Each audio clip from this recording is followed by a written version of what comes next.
लाखों करोड़ों टूरिस्ट भारत में आते हैं जो मॉन्यूमेंट्स हैं उनको देखने के लिए। ख़ास तौर से दिल्ली के अंदर लाल किला हो, जामा मस्जिद हो, आगरा में का ताजमहल हो, ख़ास तौर से इस एरिया में पिछले दिनों ये जानकारी में आया है कि दिल्ली की जामा मस्जिद की बिल्डिंग जो है वो काफ़ी क्षतिग्रस्त हो रही है। और वहाँ पर जो है, जबकि कई हेड ऑफ द स्टेट्स आते हैं, लगातार डिप्लोमेट जो भारत सरकार के निमंत्रण पर आते हैं वो विजिट करते हैं।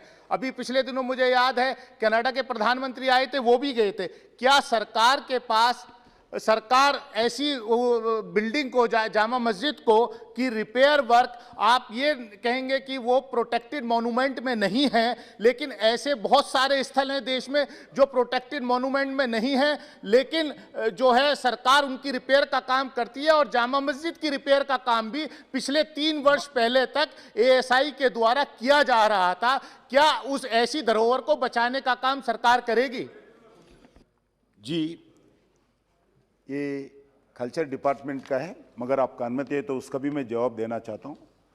जितने भी मॉन्यूमेंट्स, लगभग 3000 से ज़्यादा, लगभग 4000 तक एएसआई का प्रोटेक्टेड मॉन्यूमेंट है, उसमें जो आप मस्जिद का नाम लिया वो उसमें नहीं है।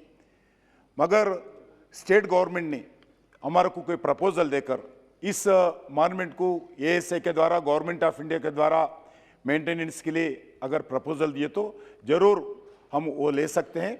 और इसके साथ साथ जितने भी मॉन्यूमेंट्स गवर्नमेंट ऑफ इंडिया के साथ है, उसमें मंदिर है, कुछ जगह लिविंग टेम्पल्स है, नॉन लिविंग टेम्पल्स है, लिविंग मस्जिद है, नॉन लिविंग मस्जिद है, लिविंग चर्चेस है, नॉन लिविंग चर्चेस है, सभी विषय पर भारत सरकार ने लगातार हर साल मेंटेनेंस के लिए काम करते हैं।